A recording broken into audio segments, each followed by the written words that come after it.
تو جیسے اس کے قدم بھی سسرال میں کچھ مضبوط ہوئے۔ اپنی امی کے یہاں رہنے آئی تو میں ہفتے کی چھٹی ملنے پر بڑی حیران ہوئی۔ تب اس نے بتایا، میں نے زمان کو کہہ دیا ہے اگر وہ مجھے میرے پورے حقوق نہیں دے گا تو میں بھی اس کے ماں باپ کا خیال نہیں رکھوں گی، اس لیے ذرا ڈر گیا ہے اور مجھے 2 ہفتے یہاں آرام کرنے کو چھوڑ گیا ہے۔ شمیم خالہ جو صحن میں جھاڑو لگا رہی تھی، میں نے ان سے بھابھی کے متعلق پوچھا تو بھی جویریہ ہی بولی۔ میرے آنے پر بھابھی بھی اپنے میکے چلی گئی ہیں۔ خالہ فوری وضاحت دینے لگی، تمہارے آنے پہ نہیں گئی، اس کی اپنی بھی آپریشن سے بیٹی ہوئی ہے تو اس کی ماں کچھ دنوں کے لیے آرام کی غرض سے اسے اپنی طرف لے گئی ہے، اب اس میں کیسا غصہ؟ جانا تو اس نے تھا ہی نا، کچھ دن بعد چلی جاتی۔ جویریہ کا غصہ کم نہیں ہو رہا تھا۔ میں بھی جویریہ کی بات سے 100% متفق تھی کہ بھلا یہ کیا ہوا، آپ کی نند گھر آئے تو آپ خود اپنے سسرال چلے جاؤ، جانا ہی تھا کچھ دن بعد چلی جاتی۔ اس طرح تو یہی لگ رہا تھا جیسے وہ جویریہ کے آنے سے گھبرا کر اپنے میکے چلی گئی ہیں، اور ہم سوچنے لگے کہ اگر جویریہ کی بھابھی جیسی بھابیاں سب کی ہوں تو آئیڈیل نند بننا بھی کتنا مشکل ہے۔ مگر جلنے کڑنے کے سوا ہمارے پاس کوئی چارہ نہ تھا، کیونکہ اپنی بہو کو تو خالہ شمیم ہی سیدھا کر سکتی تھی، مگر وہ بہو کا ہی بھرپور ساتھ دے رہی تھی اور اسی کی حمایت کر رہی تھی۔ البتہ خالہ شمیم اپنی بیٹی کی بھرپور خدمت کر رہی تھی، سارا گھر انہوں نے اکیلے سنبھال رکھا تھا تاکہ ان کی بیٹی اپنی بھابھی سے کوئی گلا شکوہ نہ کرے کہ یہ فرض تو خالہ کا ہی ہے۔ اور پھر یوں ہی گلوں شکووں میں وقت گزر گیا۔ جویریہ 2 ہفتے گزار کر اپنے سسرال چلی گئی، اس کی بھابھی ہفتے بعد ہی واپس آ گئی تھی، مگر ابھی ڈاکٹر نے اسے زیادہ کام کرنے سے منع کر رکھا تھا، کام ابھی بھی خالہ ہی کرتی تھی۔ ادھر میری امی میرے لیے ابھی تک اچھے رشتے کی تلاش میں تھی، لیکن اچھا رشتہ اور وہ بھی کسی غریب رکشہ چلانے والی کی بیٹی کے لیے اتنا آسان نہ تھا، اور بالآخر میرے لیے آنے والے رشتوں میں حیدر کا انتخاب کر لیا گیا۔ ایک موٹر میکینک تھا، ہماری طرح ہی متوسط گھرانے سے تعلق رکھتا تھا۔ البتہ شادی کے لیے ابھی امی نے ان سے کچھ وقت مانگا تھا کہ شادی اور جہیز کی تمام تیاریاں بھی انہیں کرنا تھی، اور پھر میں اور امی دن رات سلائی کر کے شادی کے لیے پیسے جمع کرنے لگے۔ وقت گزرتا جا رہا تھا، جویریہ کو اپنے میکے آئے بھی کافی دن ہو گئے تھے۔ وہ اوائل دسمبر کے دن تھے، صبح کے 10:30 بج رہے تھے۔ صبح کی نرم چمکتی دھوپ آنگن کی منڈیروں سے اتر کر فرش پر پھیلی تو امی کے کہنے پر میں چھت سے سوکھے ہوئے کپڑے اتارنے چلی آئی۔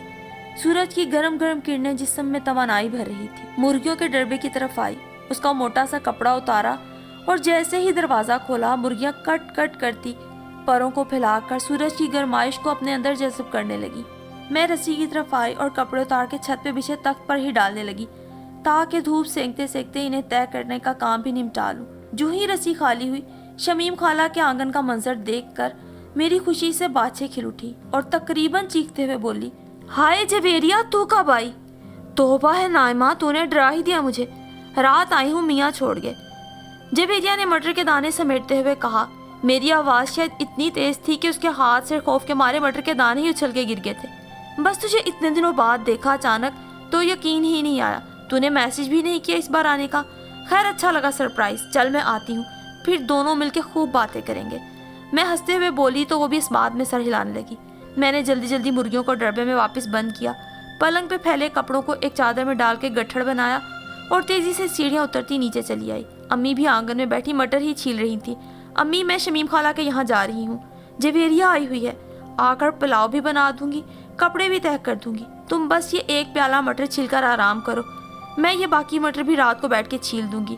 جوانی کے زمانے سے جو میری امی محنت کرنی شروع ہوئی تھی، اب تو دن رات ایک کر دیا تھا۔ امی کی نظر تو کمزور ہوئی ہی تھی، صحت بھی دن بدن گرنے لگی تھی۔ ہاں سن لیا میں نے، تیری جوش بھری چیخ نے تو پورے محلے کو جویریہ کے آنے کی خبر دے دی۔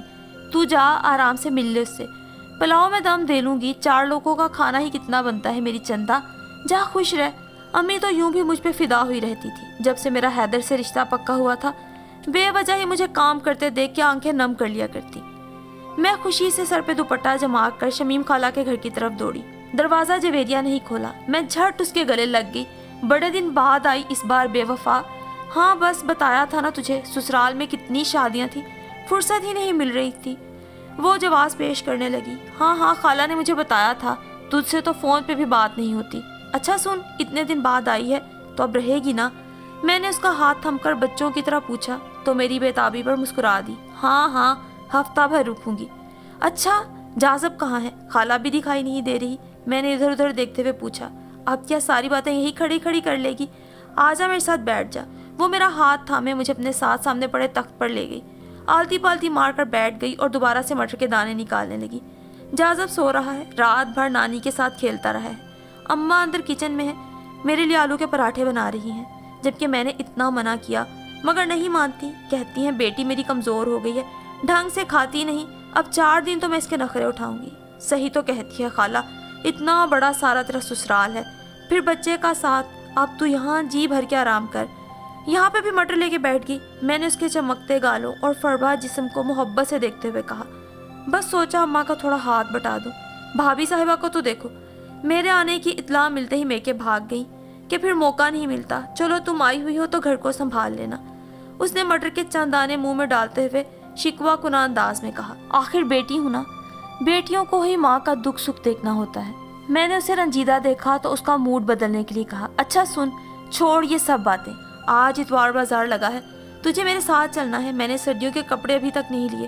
ایک تو تجھے علم ہے گھر کے حالات، پیٹرول کی قیمت بڑھنے کے باعث آئے دن ہڑتالیں، ابا کا رکشہ چلانے کا کام بھی آج کل مندہ ہی جا رہا ہے، اس پر اماں کی دوائیں اور چھوٹے وقاص کے اسکول کی فیس، ابا تو بمشکل یہ اخراجات ہی پورے کرتا ہے۔ یہ تو اماں نے کمیٹی ڈال رکھی تھی اوپر چھت پہ کمرہ بنانے کے لیے تاکہ کرائے پہ دے کے آمدنی کا کچھ وسیلہ بنے، تو چپکے سے میرے ہاتھ میں 1000 روپے رکھ دیے ہیں۔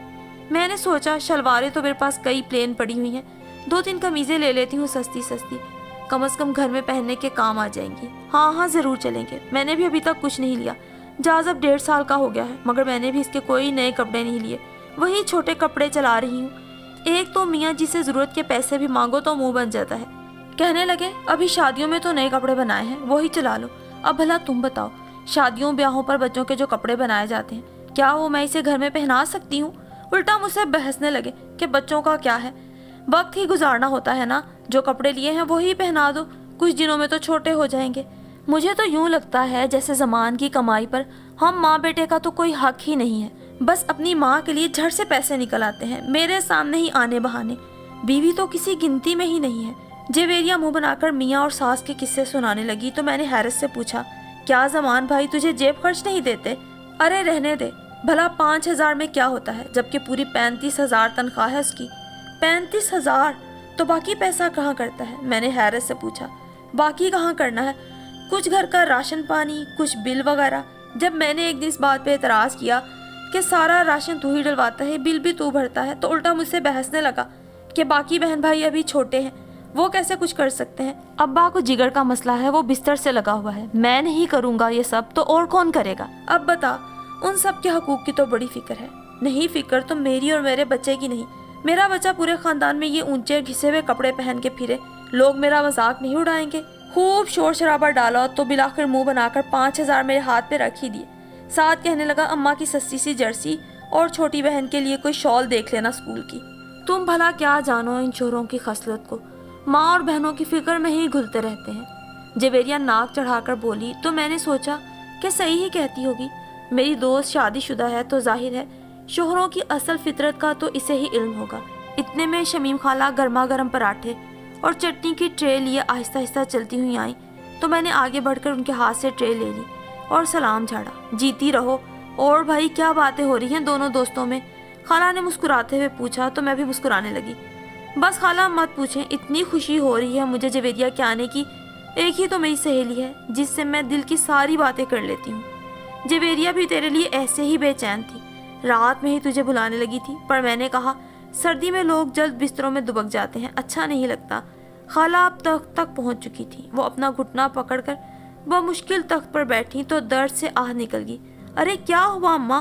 جویریہ گھبرا گئی۔ ارے کچھ نہیں بیٹا، بس وہی جوڑوں کا درد، سردیوں میں تو اور جان کو ہی چمٹ جاتا ہے۔ خالہ نے اپنے ہاتھوں سے اپنا گھٹنا دباتے ہوئے کہا، تو اماں کسی اچھے پرائیویٹ ڈاکٹر کو دکھا لینا تھا، بھائی کو بولنا تجھے لے جائے۔ جویریہ کے لہجے میں ماں کے لیے فکر تھی۔ ارے اس نے تو مجھے دکھایا ہے ڈاکٹر کو، اس نے دوا لکھی ہے، کھا بھی رہی ہوں، ابھی 4 دن پہلے ہی ختم ہوئی ہے، کہہ رہا تھا تنخواہ ملے گی تو لے آؤں گا۔ خالہ نے تفصیل بتاتے ہوئے مٹر کا تھال اپنی طرف کھسکایا۔ تو اماں بھائی تمہیں ہر ماہ خرچے اور دوائیوں کے پیسے کیوں نہیں دیتا تاکہ اکٹھی دوا آ جائے؟ بتاؤ اب پورا ہفتہ دوا نہ کھا کر تم کتنی تکلیف میں رہو گی؟ جویریہ کو بھائی پر غصہ آنے لگا۔ ارے بیٹا کہاں سے دے گا اتنے پیسے مجھے؟ 20,000 تو اس کی تنخواہ ہے، پھر چھوٹا بچہ تیرا باپ جب سے ایکسیڈنٹ کے بعد سے بستر سے لگا ہے، اس کا الگ خرچ پورا گھر وہی تو چلا رہا ہے، کریانہ بل سب کچھ ایک بندے کے سر پہ آ گیا ہے۔ میرا بھی جہاں تک ممکن ہے کر ہی دیتا ہے۔ خالہ نے بیٹے کی طرفداری کی تو جویریہ کو اور غصہ آ گیا۔ غصے میں بولی، رہنے دو اماں، ابھی بیوی کو میکے لے کے گیا ہے اور دیکھنا واپسی پہ خوب لدی پھدی آئے گی۔ ظاہر ہے وہ پیسے بھائی دیتا ہے نا، مجھے اچھی طرح پتا ہے یہ ساری پٹیاں نا بھابھی ہی بھائی کو پڑھاتی ہے۔ ہر وقت اخراجات کا رونا رو تاکہ ماں کو پیسے نہ دینا پڑے۔ میں بولوں گی تو بھیا کو برا لگے گا کہ ہمارے گھر کے معاملات میں یہ کیوں دخل اندازی کرتی ہے، چھوٹی ہو کے بولتی ہے۔ تم ماں ہو، تمہارا پہلا حق ہے، تم کہو اسے۔ گھر چلاتا ہے، کوئی احسان تو نہیں کرتا، اپنا فرض ادا کر رہا ہے۔ سارے حقوق صرف بیویوں کے ہی نہیں ہوتے، بتاؤ بھیا کو۔ ارے تو یہ کن باتوں میں پڑ گئی؟ چل چھوڑ ان باتوں کو، یہ پراٹھے کھاؤ، ٹھنڈے ہونے لگے ہیں۔ خالہ نے پراٹھوں کی ٹرے ہم دونوں کی طرف کھسکاتے ہوئے کہا اور خود مٹر کے دانے نکالنے لگی۔ اور میں جو ان دونوں ماں بیٹی کی باتوں کو غور سے سن رہی تھی، جویریہ کے اتنے تلخ جملوں پر بھی خالہ کے بہو بیٹے کی حمایت کرنے پر دل ہی دل میں بہت خوش ہوئی کہ شکر ہے آج کے دور میں بھی خالہ شمیم جیسی ساس ملتی ہے۔ بیٹی کے لاکھ بھڑکانے پر بھی میں نے دیکھا تھا وہ عورت بہو کے حق میں ہی بات کرتی تھی۔ پہلا نوالا لیتے ہوئے میں نے سوچا کہ جویریہ کو سمجھاؤں اس طرح کی منفی اور رشتوں میں دراڑیں ڈالنے والی باتیں نہ کیا کرے، کہ ایسی باتیں خاندانوں کو ایسے ہی بکھیرتی ہیں جیسے مٹر کے دانے چھلکوں سے الگ ہوتے ہی ادھر ادھر بکھر جاتے ہیں۔ مگر مجھے معلوم تھا میں کچھ بھی کہوں گی تو وہ بھڑک اٹھے گی اور الٹا مجھے ہی ڈانٹے گی۔ تم کیا جانو نائمہ، تمہاری کون سی ابھی شادی ہوئی ہے، اسی لیے تم ابھی تک خیالی دنیا میں رہتی ہو۔ اصل دنیا میں تو لڑ جھگڑ کے ہی حق ملتا ہے۔ اپنے آئیڈیلزم سے باہر آ جاؤ۔ شوہروں کی اور سسرالوں کی خصلت تو شادی کے بعد ہی پتہ چلتی ہے۔ سو میں چپکی بیٹھی رہی کہ آخر کو جویریہ میری اکلوتی سہیلی تھی اور میں اسے ناراض کرنے کا سوچ بھی نہیں سکتی تھی کہ میں اپنا ہر دکھ سکھ صرف اسی سے بانٹ سکتی تھی۔ دل ہی دل میں میرا یہ یقین پختہ ہوتا جا رہا تھا کہ اگر خالہ شمیم جیسی ساس ہو سکتی ہے تو جیسا میرا آئیڈیل تھا ویسی ہی کوئی نند بھابھی بھی اس دنیا میں ضرور ہوں گی، جو رشتوں کو توڑنے کی بجائے مٹر کے اس سخت چھلکے کی طرح خود پر سختیاں جھیل کے بھی تمام رشتوں کو جوڑنے کا فن جانتی ہوگی۔ اور بالفرض اگر مجھے اپنی زندگی میں نہ بھی ملی تو انشاءاللہ میں ایسی ہی آئیڈیل بھابھی اور نند بن کے دکھاؤں گی۔